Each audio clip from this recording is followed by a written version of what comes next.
Today, I thought I'd share some hacks I've learned over the years that apply to being directly in the saddle on your horse that should make your life easier as the rider and also make your horse's life easier carrying you around. So this is a safety hack I learned a long time ago that's really helped me out. And it's basically if you're riding in public or on a trail or on a road and someone's coming up behind you or someone needs to pass you, always turn your horse's head in towards whatever is passing you, or in towards the trail for that matter. So if you have a runner coming up behind you, I'm gonna turn my horse like this and let the runner pass right there instead of letting the runner run up behind the horse and potentially get kicked. You know, it's gonna be much safer for them to pass like that.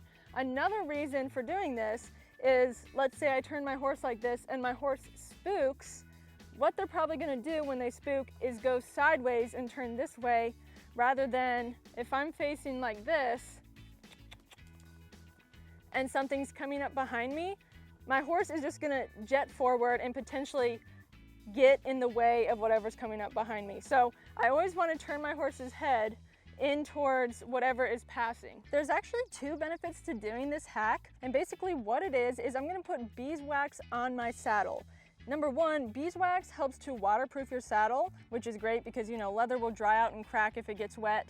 But another benefit is beeswax is super grippy, like once it's absorbed into your saddle. Anytime I would go fox hunting as a kid, or I'd go trail riding, or maybe I'd be riding a new horse or going to a show, I'd always put beeswax on my saddle just to grip to me a little bit more, and that way I feel more secure in the saddle as I'm riding. This hack may be kind of silly, but it's also my favorite one.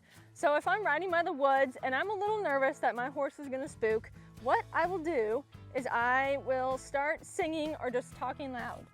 And the reason I do this is because if there is something in the woods that I can't see, I want it to leave or get startled and go away.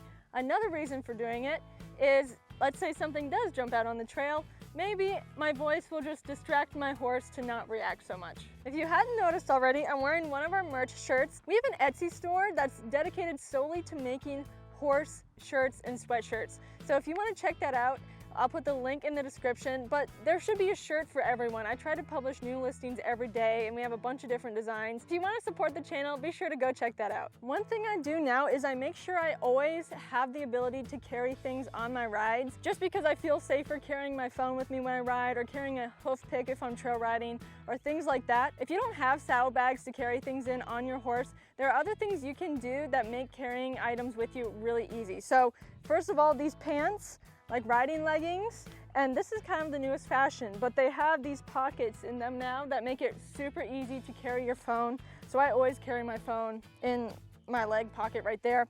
Or also getting some type of fanny pack or bag that fits like this. This bag is from Yagya and they sent it to me a few years ago, but I've always liked this bag.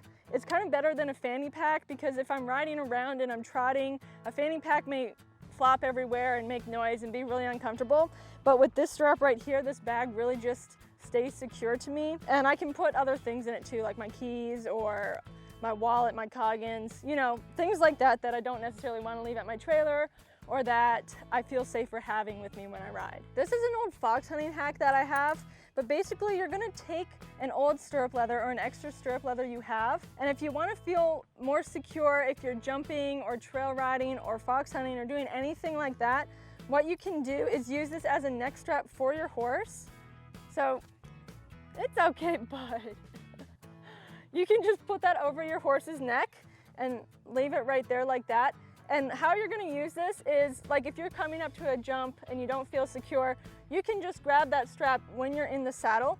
Another perk to this, and the reason we did this fox hunting, is because if for some reason the stirrup leather on your saddle breaks and you're way out in the middle of nowhere and the trailer's really far away, you can take this stirrup leather and use it to put it on your saddle and remove the broken one. And it's also really helpful for trail riding. It's another great way to carry something that's important with you on a ride.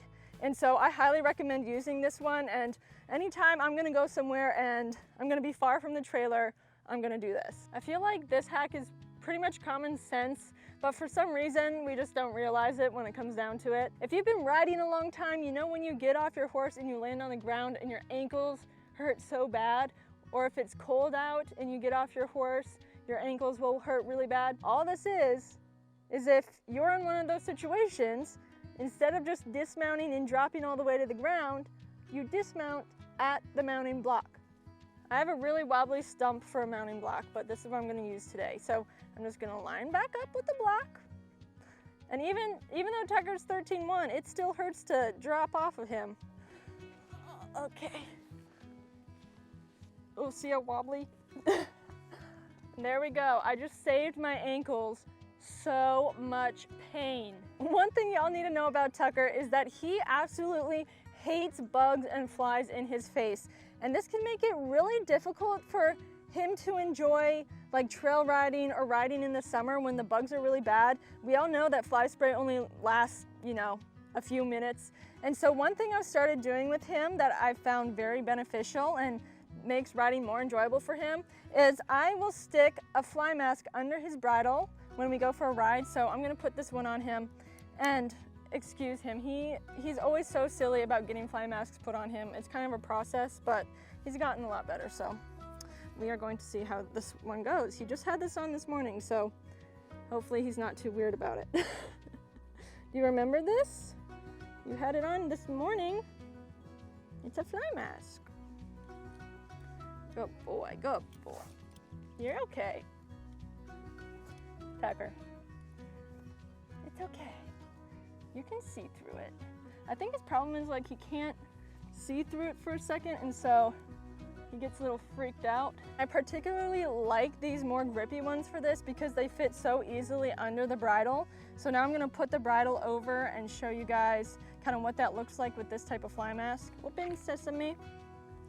Thank you. One thing to note is, especially with this type of fly mask, once you put the bridle on, always make sure you kind of pull out the netting just so it's not bunched up around his eye and like pressing against his eye. The reason I like this type of fly mask too is because the netting doesn't restrict his vision at all, and so he can have confidence in seeing where he's going. And I did get this off of Amazon, and it was only $10 in the cob size, which Tucker wears, so I'll be sure to put the link to it in the description that you can check out. If you haven't noticed by now, I feel like a lot of these riding hacks have come from a rider being stuck in the middle of nowhere and realizing what could have helped them in that situation. So this hack is another one of those where it's basically if you need to get on your horse from the ground, you don't have a mounting block, but let's say you have a really big horse. Tucker here, he's only 13-1, so he's pretty easy to get on, but let's say your horse is 16 or 17 hands, or even 15 hands, you know, that's a lot bigger. One thing you can do is you can actually lengthen your left stirrup to kind of act as your lift. So once your stirrup's a little longer and a little closer to the ground, it should be a little, I say a little, easier to get on your horse.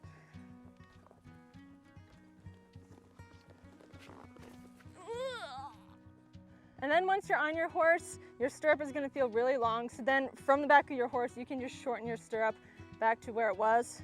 I don't do this too much on Tucker, so we'll see how he takes this. Good boy, good boy. Hold on. There we go.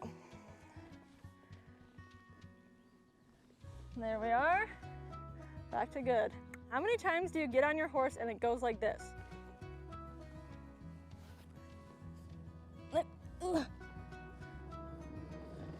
And you struggle to get that right foot in the stirrup. You can try this instead. So instead of sitting down as soon as I swing over, I can just put my right foot in the stirrup, and it's so much easier to get if I keep myself over the saddle and do it instead of sitting down and trying to find it like that. If you have any hacks that I didn't mention in this video, be sure to leave a comment because I want to try them and I may feature them in a later video. So if you enjoyed this video, please be sure to give it a thumbs up and subscribe to our channel for more weekly horse videos.